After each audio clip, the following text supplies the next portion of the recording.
What if I told you that some of the boldest sci-fi of the 1960s didn't come from Hollywood at all, but from across the Atlantic?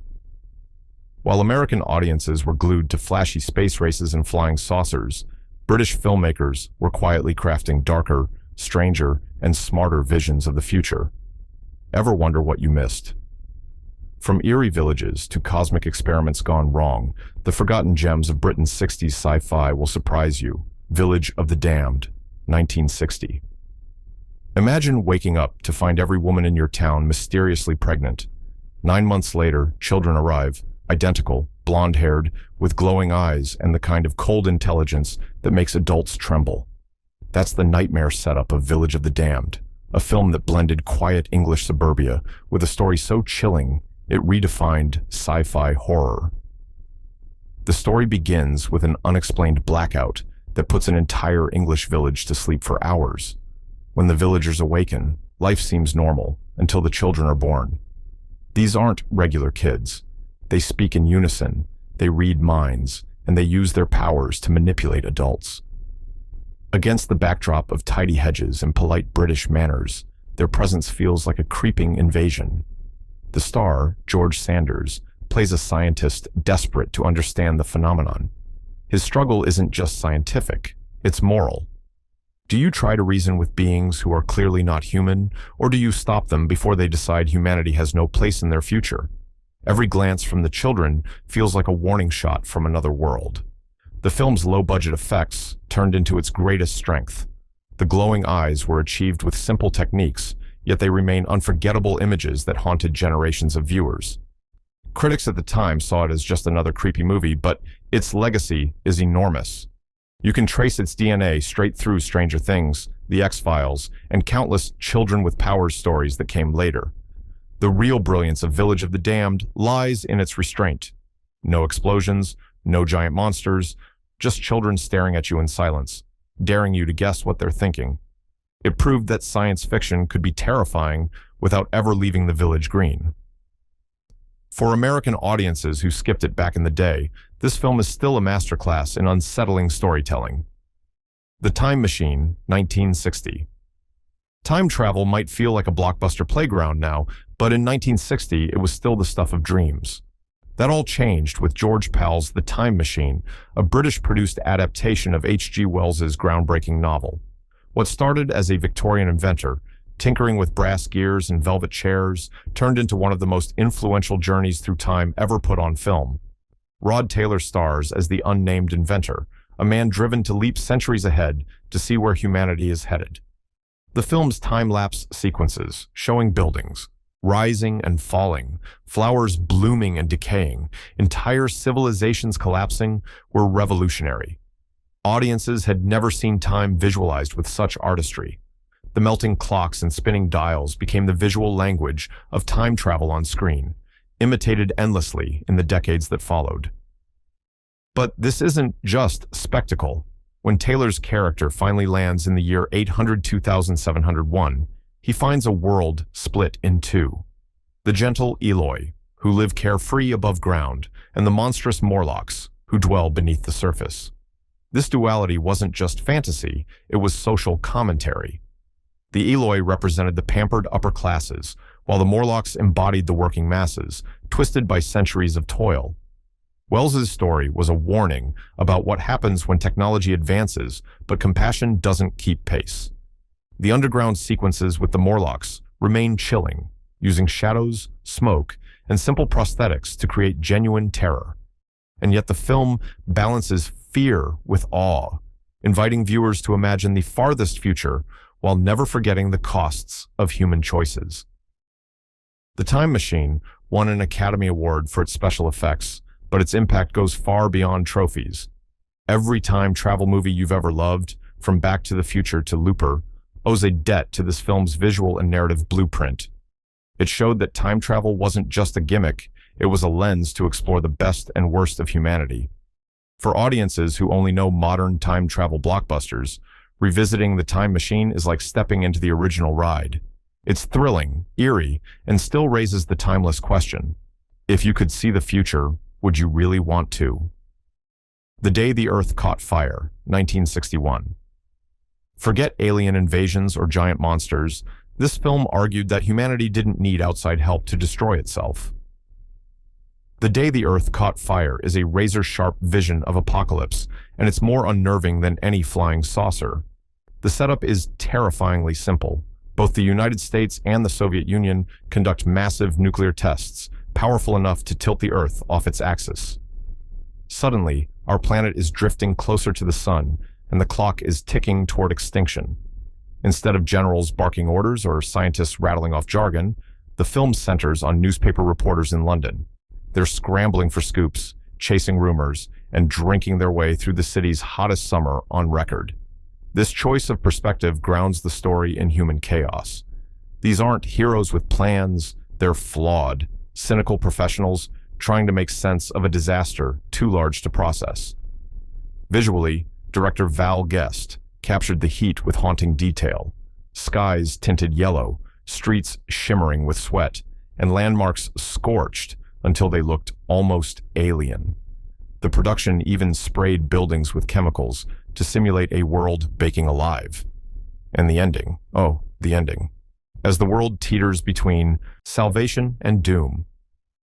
The newspaper prints two headlines, one declaring "World Saved," the other "World Doomed."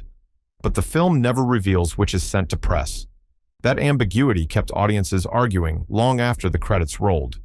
Critics initially praised it as clever but grim. Over time, it's gained cult status as one of the most realistic portrayals of global catastrophe. What's striking is how modern it feels. Swap the Cold War for climate change, and the story hits just as hard today.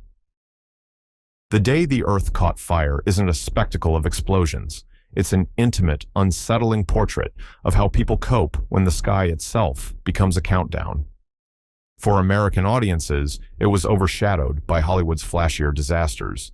But decades later, this British classic feels like a prophetic warning we still haven't answered. The Day of the Triffids, 1962. Killer plants might sound laughable until you watch The Day of the Triffids. Based on John Wyndham's best-selling novel, this British sci-fi thriller delivers one of the bleakest survival stories of the decade. It begins with a meteor shower that lights up the night sky in spectacular colors. Beautiful, yes, but deadly. The next morning, most of humanity wakes up blind, stumbling helplessly in streets and homes. Enter the Triffids, giant mobile plants with whip-like tendrils and toxic stingers. With people unable to see, the balance of power shifts overnight. Cities collapse, crowds panic, and the countryside becomes a hunting ground for vegetation-turned-predator. What could have been campy pulp turns instead into a study of human fragility. Society falls apart, not because of the plants alone, but because blindness robs people of their ability to cope. Visually, the film packs memorable images: abandoned cities, stumbling crowds reaching into nothingness, and looming plant shadows creeping closer. While the Triffids themselves were brought to life with puppetry and practical effects, their jerky movements only add to the unease. It's less about the realism of the monsters and more about the overwhelming sense of vulnerability. The protagonist, a man who survives the meteor shower by sheer chance, becomes a reluctant guide for other survivors. His journey across a broken England is less heroic adventure than grim endurance. At every turn, the question lingers: can civilization survive without sight, or are humans just prey waiting to be picked off? When it released, critics were divided. Some found the effects crude, others praised its relentless tension. But audiences embraced it, and its influence seeped into the DNA of modern horror and survival tales. You can see echoes of it in 28 Days Later, The Walking Dead, and any post-apocalyptic story where collapse is scarier than the creatures themselves. For Americans, the film never had the same cultural weight as Godzilla or War of the Worlds. But The Day of the Triffids stands as a prime example of British sci-fi, eerie, inventive, and quietly devastating. It asks a simple, terrifying question: what happens when the natural world takes advantage of our weakest moment? These Are the Damned, 1962. Just when you think British sci-fi of the 60s couldn't get darker, along comes These Are the Damned. Produced by Hammer Films, better known for gothic horror, This gem dives into Cold War paranoia with a story that feels more unsettling now than it did back then. At first glance, it looks like a gritty crime thriller. An American tourist in a small seaside town runs into a violent biker gang. But beneath the surface, something far stranger waits. The real heart of the film is hidden in a government bunker where children are raised in isolation. Not ordinary children. These are radioactive, immune to fallout, and bred to survive a nuclear apocalypse. Yet they're doomed to a life of confinement, never touching the outside world. When the tourist and a rebellious woman stumble into their underground prison, they uncover not just a secret project, but a moral nightmare. Shot in black and white, the film has a stark, almost documentary feel. The windswept cliffs of Weymouth become symbols of isolation, while the children, pale, wide-eyed, and desperate for contact, are haunting to watch. They're as tragic as they are eerie, trapped by adults who claim to be protecting the future while stealing their present. Director Joseph Losey infuses every frame with tension, using silence and stillness to make ordinary moments unsettling. At the time, Hammer didn't know how to market it, so they buried it with a limited release. But critics later reappraised it as one of the studio's most daring works. What makes These Are the Damned remarkable is its refusal to offer easy answers. The children aren't villains, nor are they heroes. They're victims of a world too afraid to face itself. In a decade full of colorful pulp sci-fi, this film dared to be bleak, thoughtful, and morally ambiguous. For American audiences, it passed by almost unnoticed, but today it feels eerily prophetic. Unearthly Stranger, 1963. If you think British sci-fi was all monsters and meteors, Unearthly Stranger proves otherwise. This little-seen film blends Cold War paranoia with a story about love, trust, and the terrifying possibility that the person closest to you might not be human. It opens with a scientist sprinting through deserted London streets, terrified and clutching documents that could change the world. Moments later, he collapses. That frantic energy sets the tone for what follows. The plot centers on Dr. Mark Davidson, a government scientist working on a top-secret project involving psychic communication. His new wife, Julie, is beautiful, mysterious, and unsettlingly perfect. She never blinks, never sweats, and has strange habits that defy explanation. Slowly, Davidson begins to suspect the unthinkable. Julie might be an alien agent sent to infiltrate humanity. What makes Unearthly Stranger so effective is its atmosphere. Shot on a low budget, it relies on moody black and white photography, long shadows, and quiet tension rather than flashy effects. The scenes of Julie blending into English domestic life are unnerving because of their subtlety. Something always feels off, like reality itself is slightly tilted. The film's climax builds not to spectacle, but to revelation. It asks unsettling questions. Can we ever truly know the people closest to us? And if an alien could walk among us without detection, would we even notice? These themes connected deeply with Cold War audiences who were already suspicious of infiltration and hidden enemies. Though largely ignored in the US, the film developed a cult following in Britain, praised for its eerie minimalism and emotional punch. Modern viewers will recognize shades of it in the Stepford Wives, Invasion of the Body Snatchers remakes, and even episodes of Doctor Who. Unearthly Stranger doesn't need monsters crashing through walls. It terrifies with a glance, a pause, and the creeping realization that love itself might be a disguise. For American audiences who missed it, this quiet British thriller is one of the most unsettling sci-fi films of the decade. The Earth Dies Screaming, 1964. Few films capture sheer bleakness like The Earth Dies Screaming. With a title that sounds like a grindhouse gimmick, you might expect over-the-top spectacle. Instead, what you get is one of the most stripped-down and unnerving British sci-fi stories of the decade. The film opens on a quiet English village where people suddenly collapse, dead in their tracks. Trains crash, cars slam into each other, and airplanes fall from the sky. Within minutes, humanity seems to have ended. The survivors, just a handful scattered across the countryside, wake to a world where the streets are empty, and silence is the loudest sound. But the emptiness doesn't last long.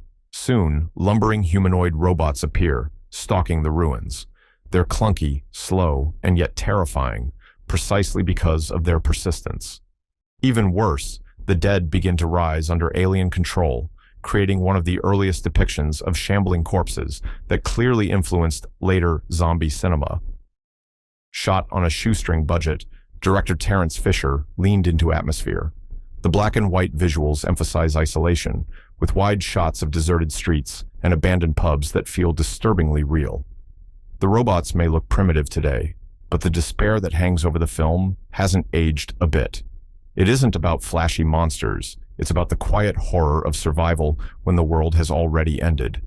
American audiences barely noticed the film, overshadowed by bigger, noisier sci-fi imports. But its DNA is obvious in later classics. George Romero's Night of the Living Dead echoes its imagery, and modern post-apocalyptic films owe it a debt for proving you don't need explosions to build dread. The Earth Dies Screaming is a short film, barely over an hour, but it punches above its weight. It leaves you asking, if the world ended overnight, would you even know how to carry on? First Men in the Moon, 1964. Before Neil Armstrong took his famous step, British cinema had already planted a flag on lunar soil. First Men in the Moon, adapted from H.G. Wells's novel, imagines a world where Victorian inventors reach space decades before NASA. And thanks to Ray Harryhausen's legendary stop-motion creatures, it's still one of the most imaginative sci-fi films of the 60s. The movie begins with a clever hook. Apollo astronauts land on the moon, only to find a Union Jack already planted in the dust. The discovery sparks a flashback to 1899, where eccentric inventor Professor Cavor builds a brass and glass spacecraft powered by anti-gravity paint. Along with two companions, he launches into space and lands in lunar caverns teeming with insect-like aliens known as selenites. Harryhausen's effects steal the show. The selenites, with their jerky, deliberate movements, feel both alien and oddly lifelike. Their underground cities, complete with glowing crystals and intricate tunnels, remain mesmerizing. Each frame carries the handcrafted artistry that CGI can't replicate.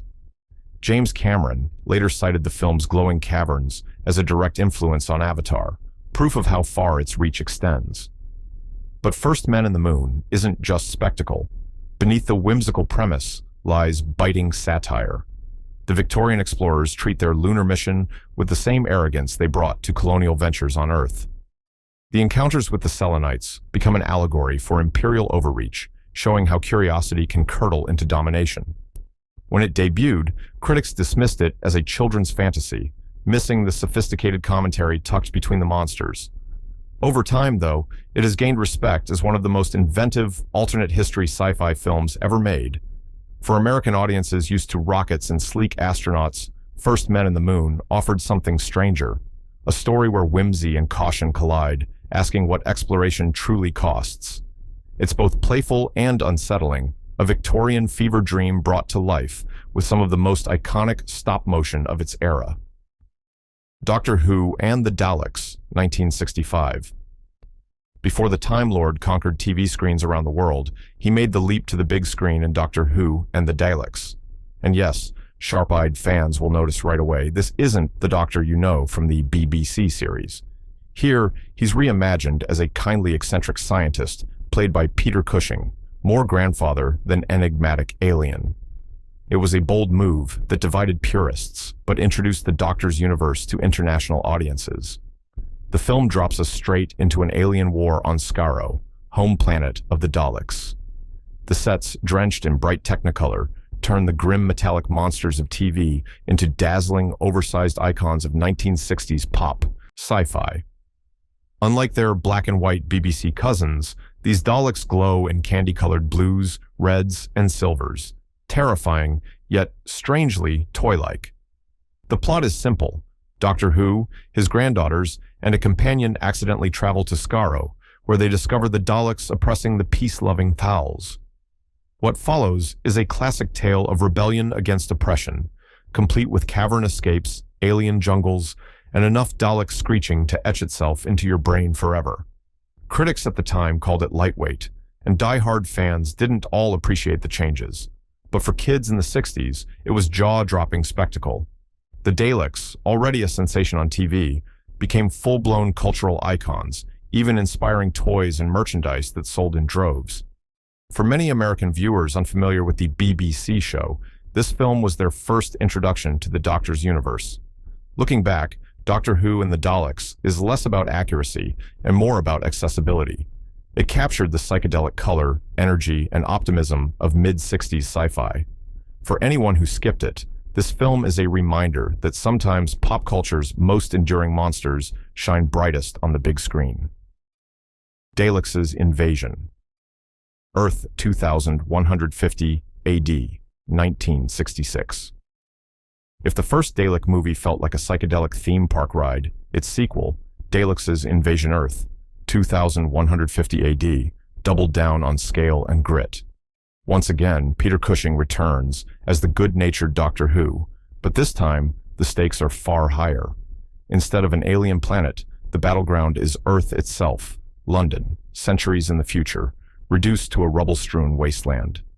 The Daleks have taken over, enslaving humanity and mining the Earth's core for their own sinister plan. The imagery of Daleks, rolling through ruined streets and towering over shattered landmarks, is unforgettable. For audiences in 1966, just 2 decades removed from the Blitz, seeing London destroyed on screen carried a chilling weight. Visually, the film is bigger and bolder than its predecessor. The Daleks are more menacing, their numbers greater, and their ambitions grander. The rebellion against them feels more desperate, giving the story a surprising edge of darkness compared to the colorful first film.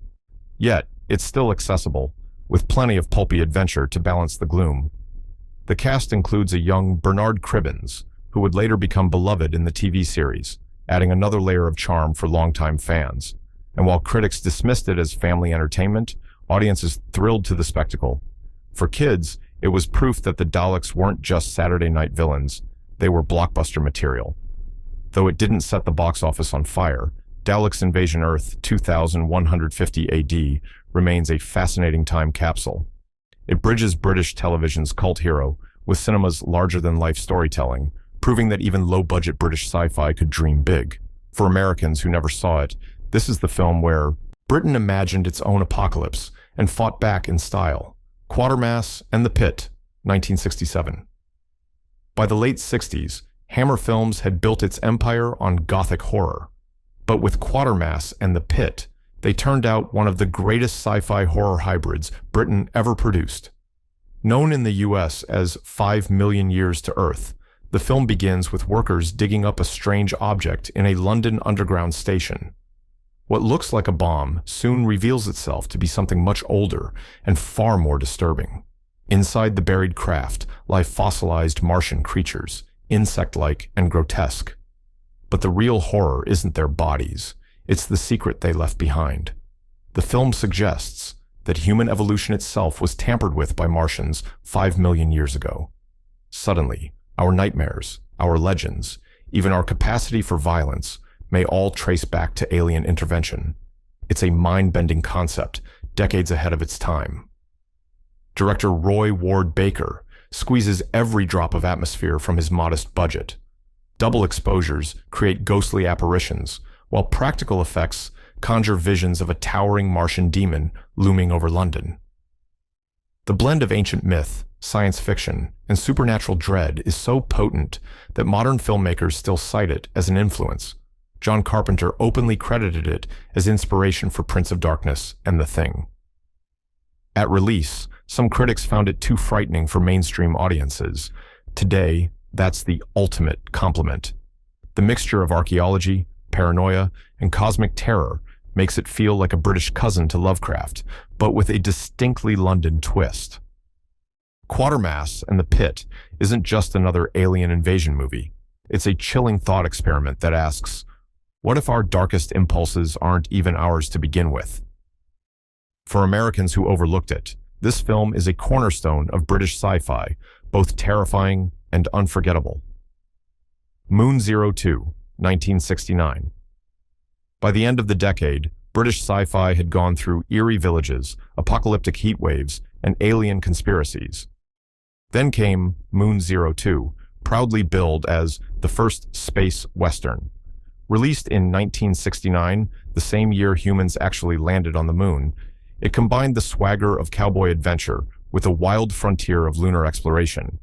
The story follows a down-on-his-luck space pilot hired to help a shady millionaire capture a giant sapphire asteroid. What should be a simple job quickly spirals into a lunar showdown involving claim jumpers, betrayal, and duels that feel like they belong in a dusty saloon. Except the saloon is a moon base.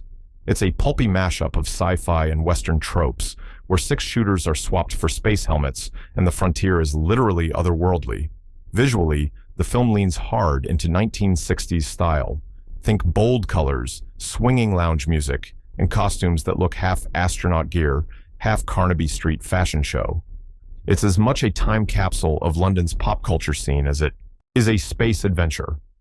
The moon sets are clearly studio-built, but their charm lies in their stylized artificiality, futuristic in a way only the 60s could imagine. Critics dismissed it as lightweight and campy, especially compared to serious-minded fare like 2001, A Space Odyssey. But audiences looking for fun, breezy sci-fi found plenty to enjoy. Over the years, its reputation has shifted. What once seemed silly now plays as gleefully retro, the kind of film that knows it's absurd and leans into it. In many ways, Moon 02 is the perfect capstone for British 60s sci-fi. It takes the decade's obsession with space, infuses it with pop flair, proving that not every sci-fi story had to be grim or apocalyptic. Sometimes, it could just be a lunar cowboy romp with a wink and a smile. For American viewers who skipped it, this one is a blast of pure retro fun, literally and figuratively. So, there you have it. 12 British sci-fi films from the 60s that slipped past most American audiences but shaped the genre in ways you might never expect. From terrifying villages to radioactive children and cowboy astronauts, these movies dared to be weird, bold, and unforgettable. Which one would you track down first? Drop your pick in the comments, hit subscribe if you love rediscovering hidden gems, and remember, sometimes the greatest stories are the ones history nearly forgot.